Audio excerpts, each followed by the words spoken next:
નમસ્કાર વિદ્યાર્થી મિત્રો, આપણે ધોરણ 8 ની અંદર ગણિત વિષયની અંદર શીખી રહ્યા છીએ બેઝિક પદાવલી અને નિત્યસમ કે જેની અંદર એક પદીનો એક પદી સાથે ગુણાકાર જોયું। હવે જોઈશું આગળ એક પદીનો એકથી વધુ પદી સાથે ગુણાકાર, દ્વિપદી હોય, ત્રિપદી હોય કે અલગ અલગ જે બહુપદીઓ છે એમની સાથેનો ગુણાકાર।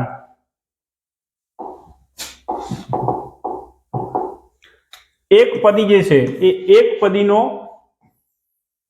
બહુપદી સાથે, બહુપદી એટલે દ્વિપદી હોય, ત્રિપદી હોય, જે રીતે આપણે એક સંખ્યાનો, એક અંકની સંખ્યાનો 3 અંકની સંખ્યા સાથે ગુણાકાર તો શું કરીએ છીએ?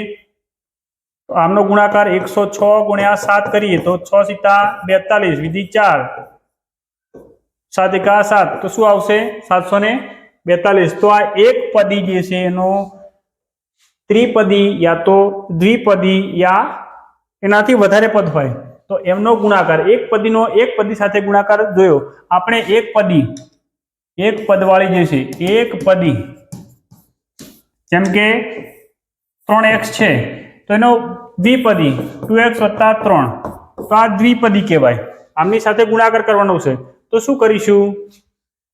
તો 3x ગુણ્યા 2x + 3 તો શું કરીશું? સીધું એક પદ હોય તો ગુણાકાર કરી લઈએ, પણ અહીંયા બે પદ છે તો વારાફરતી ગુણાકાર કરીએ તો આનો આની સાથે ગુણાકાર શું થાય? 3 દુ 6, x ગુણ્યા x એટલે શું થાય? x નો વર્ગ। આ આખું પદ આના સાથે ગુણાકારમાં જોડાયેલું છે જુઓ, પણ અહીંયા શું છે? આ પદ અલગ પડી જાય છે તો સરવાળો છે તો આમનો પેલા વચ્ચે શું મૂકવું પડશે? સરવાળો। હવે એમનો ગુણાકાર કરીએ 3 ગુણ્યા 3 કેટલો થાય? 9, 3 ગુણ્યા x એટલે શું થાય? આ રીતે આપણે દ્વિપદી, એક પદીનો દ્વિપદી સાથે ગુણાકાર કરીએ છીએ। એ જ રીતે 3 પદ પણ હોય, 4 પદ પણ હોય અને 5 પણ હોય, જેટલા પણ હોય એ બધાનો ગુણાકાર જે રીતે એક પદીનો એક પદી સાથે કરતા હતા એ રીતે જ કરવાનું છે। પણ અહીંયા બે પદ છે તો વચ્ચે જે ચિહ્નો હોય એ મૂકતા જવાનું અને એમનો ગુણાકાર વારાફરતી કરતા જવાનું છે। જોઈએ હવે એની અંદર આપણે આગળના દાખલા, ઉદાહરણ નંબર 5 આવ્યો છે। આપેલ પદાવલીનું સરળ સ્વરૂપ આપો અને નિર્દેશન અનુસાર કિંમત મેળવો। તો પેલા તો સરળ એટલે ગુણાકાર કરવાનું કહે છે તો ગુણાકાર કરી લઈએ તો આનો આની સાથે ગુણાકાર શું થશે? x નો વર્ગ। પછી આનો આની સાથે ગુણાકાર શું થશે? તો પેલા ચિહ્ન વચ્ચે શું છે? ઓછા 3x + 2। ઓકે, તો આ કયું સ્વરૂપ થઈ ગયું? સરળ સ્વરૂપ। હવે શું કહે છે? નિર્દેશન એટલે નિર્દેશન શું કર્યું છે કે ભાઈ x = 1 માટે કિંમત શોધો, કે જ્યાં જ્યાં તમને x દેખાય છે ત્યાં ત્યાં તમારે શું મૂકવાનું છે? 1 મૂકવાનું છે। તો અહીંયા આપણને જ્યાં x દેખાય આની અંદર તો x છે એની જગ્યાએ શું મૂકવાનું કે છે? 1। પછી જે ઉપર વર્ગ હોય તો વર્ગ મૂકી રાખવું, -3। ફરી પાછો x દેખાય ત્યાં શું મૂકવાનું કે છે? 1 + 2, 1 નો વર્ગ શું થાય? 1, -3 ગુણ્યા 1 એટલે 3 એકા 3 + 2। હવે જો આ પણ વત્તા છે ને આ પણ વત્તા છે તો બંનેનો સરવાળો થઈ જાય, 2 + 1 એટલે 3, 3 - 3 બરાબર શું મળ્યું? 0। આ એના સરળ સ્વરૂપ આપ્યા બાદ એમને જે નિર્દેશન કર્યું છે એ નિર્દેશન કરી અને એની શું મેળવી? કિંમત। તો કિંમત કેટલી મળી? x = 1 આગળ કિંમત 0 મળે છે। જોઈએ એના બીજા દાખલાઓ। તો અહીંયા પણ સરળ સ્વરૂપ આપવાનું છે તો સરળ એટલે ગુણાકાર કરી લઈએ, 3 દુ 6, y ગુણ્યા y એટલે શું થાય? y નો વર્ગ। આ એક પદ પૂરું થયું। એ જ રીતે બીજું પદ પણ છે તો જુઓ છે વચ્ચે નિશાની શેની છે? ઓછા 7 તરી 21 ગુણ્યા y ઓછા આ પદ આની સાથે ગુણાય એટલે 3y, આ પદ આની સાથે, જો આ પણ ઓછા છે ને આ પણ ઓછા છે એટલે અહીંયા શું થઈ જશે? વત્તા થઈ જશે। ઓછા ઓછા વત્તા થાય, 3 × 4 = -63। તો y વાળા જેટલા છે એટલા ભેગા કરીએ તો y નો વર્ગ 21 ઓછા અને -3 એટલે બંનેનો સરવાળો થશે, નિશાની રહેશે ઓછાની, 21 ને 3 24y। જો હવે આ -63 છે ને આ +12 છે, તો બંનેની બાદબાકી થશે કારણ કે બંનેના ચિહ્ન કેવા છે? વિરોધમાં છે. તો 63 માંથી 12 જાય તો 1, 3 માંથી 2 જાય એટલે 1, 6 માંથી 1 જાય તો 5. કેટલા વધશે? હવે આ સરળ સ્વરૂપ મળી ગયું.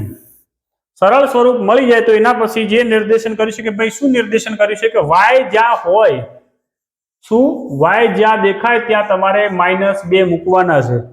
બરાબર છે? તો અહીંયા y જ્યાં દેખાય ત્યાં તમારે -2 મૂકવાના.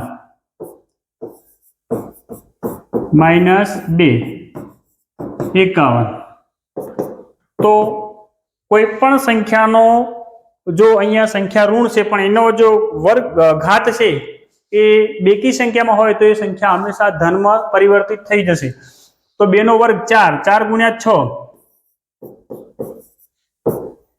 આ ઓછા ઓછા શું થઈ જશે? વત્તા. 24 દુ 48 ઓછા 51.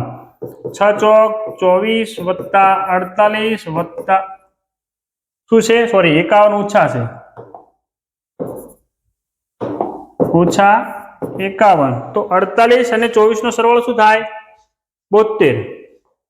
કેટલો થાય? 72 ઓછા 51 એટલે અહીંયા વધશે 21. બરાબર છે? તો આ શું મળ્યું? x બરાબર 2 માટે એનું મૂલ્ય મળ્યું. હવે આગળ જોઈએ.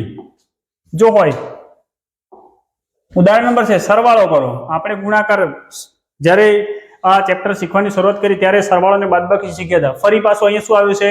સરવાળો કરવાનો છે. સરવાળો કરીએ. પહેલા ગુણાકાર સરળ સ્વરૂપમાં કરી લઈએ તો શું થાય? 5 તરી 15 m.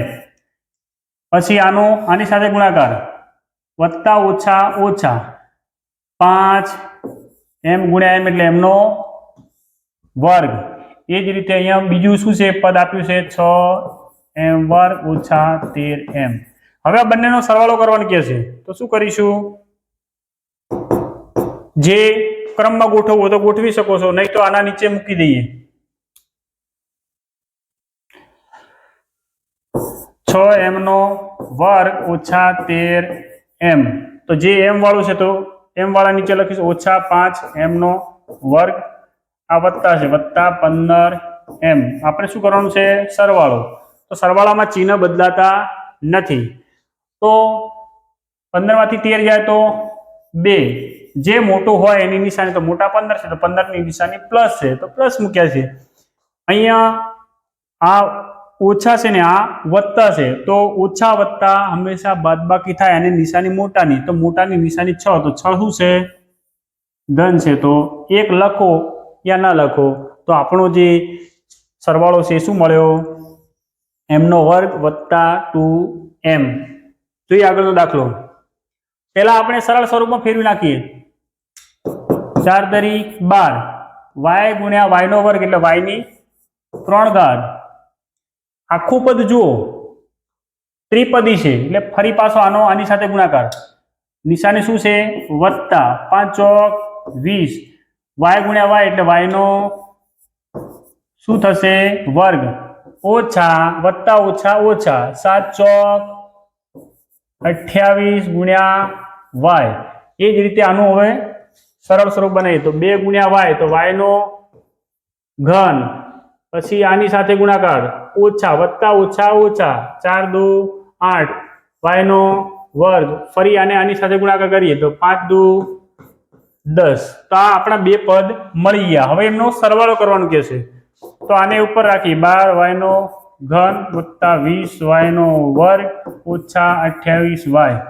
તો અહીંયા નીચે લખીએ સરવાળા માટે 2y નો ઘન ઓછા 8y નો વર્ગ વત્તા અહીંયા લખીશું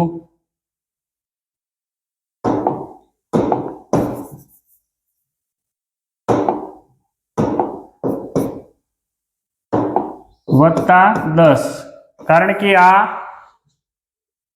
કેવી સંખ્યા છે? આ જે છે ચલ વાળી છે, આ ચલ વગરની છે. તો આપણે એને અહીંયાથી સરવાળો કરીએ તો શું થાય છે? ઓછા 28y જે હોય એ મૂકવાનું. પછી અહીંયા કેટલા? y નો વર્ગ. આને જે ચલ છે એ પાછળના ચલ એમના એમ જ આવશે. 20 માંથી 8 જાય તો શું કરવાનું? 12, નિશાની મોટાની. પછી અહીંયા 12 ને 2 14, y નો ઘન. તો આટલે સુધી આપણું જે ઉદાહરણ નંબર 6 સુધી રાખીએ. બરાબર છે. આવનાર વિડીયોની અંદર આપણે સ્વાધ્યાય 8.3 ના દાખલા જોઈશું.